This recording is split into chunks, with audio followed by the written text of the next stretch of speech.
ഞങ്ങളുടെ ബിഎഡിന്റെ second sem exam ഇന്നത്തോടെ കഴിഞ്ഞു. അതുകൊണ്ട് തന്നെ എക്സാം കഴിഞ്ഞ സന്തോഷത്തിന് നമ്മൾ കരുതി മന്തി കഴിക്കാൻ പോകാൻ. പിന്നെ അങ്ങനെയാണല്ലോ, സന്തോഷം വന്നാലും സങ്കടം വന്നാലും നമുക്ക് ഇമ്പോർട്ടന്റ് മന്തിയാണ്. അങ്ങനെ ദേ ഞങ്ങൾ തൗഫീക്കിലെത്തി. ഇതാണ് ഇവിടുത്തെ ഞങ്ങളുടെ മെയിൻ മന്തി സ്പോട്ട്. ഇതാണ് തൗഫീക്കിലെ ഞങ്ങളുടെ സ്വന്തം അങ്കിളും. ഞങ്ങൾക്ക് പിന്നെ എവിടെ പോയാലും ആരെങ്കിലും ഒക്കെ ഫേവറേറ്റ്സ് ഉണ്ടാവുമല്ലോ. അങ്ങനെ തൗഫീക്കിന്റെ ഫേവറേറ്റ് ആണ് ഈ അങ്കിൾ. നമ്മൾ മന്തിയൊക്കെ ഓർഡർ ചെയ്തു. ഇനി വെയിറ്റിംഗ് ആണ്.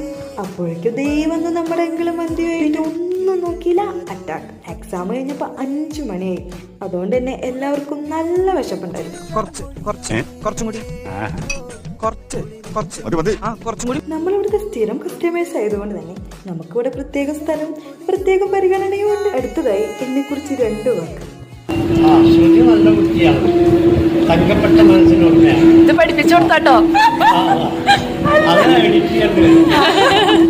പറഞ്ഞു കൊടുത്തത് ഒന്നുപോലും വിടാതെ അതേപോലെ പറഞ്ഞിട്ടുണ്ട്. അങ്ങനെ മന്തി കഴിക്കൽ എന്നുള്ള യുദ്ധം ഇവിടെ അവസാനിച്ചിരിക്കുന്നു. ഫിനിഷ്. അങ്ങനെ അങ്കിളിനൊരു ടാറ്റ ബൈ ബൈ ഒക്കെ പറഞ്ഞ് നമ്മൾ അവിടെ നിന്ന് ഇറങ്ങി. പുറത്തിറങ്ങിയതും നല്ല മഴ. നമ്മുടെ എല്ലാവരുടെ കയ്യിൽ കുടയുണ്ടെങ്കിലും നനയ്ക്കാനുള്ള മഴയുണ്ട് ഞങ്ങളാരും കുട എടുക്കാറില്ല. അത് കഴിഞ്ഞ് ഞങ്ങൾ നിതേന ബസ് കയറ്റി വിട്ടു. ഓൾക്ക് കൽപ്പറ്റയിൽ പോകണം. നമ്മൾ പിന്നെ ഹോസ്റ്റലിലാണല്ലോ. അത് കഴിഞ്ഞ് പിന്നെ ഞങ്ങൾ നേരെ പോയത് ഇതേ ഇങ്ങോട്ടേക്കാ. ഇതെന്താ സ്വർഗമോ!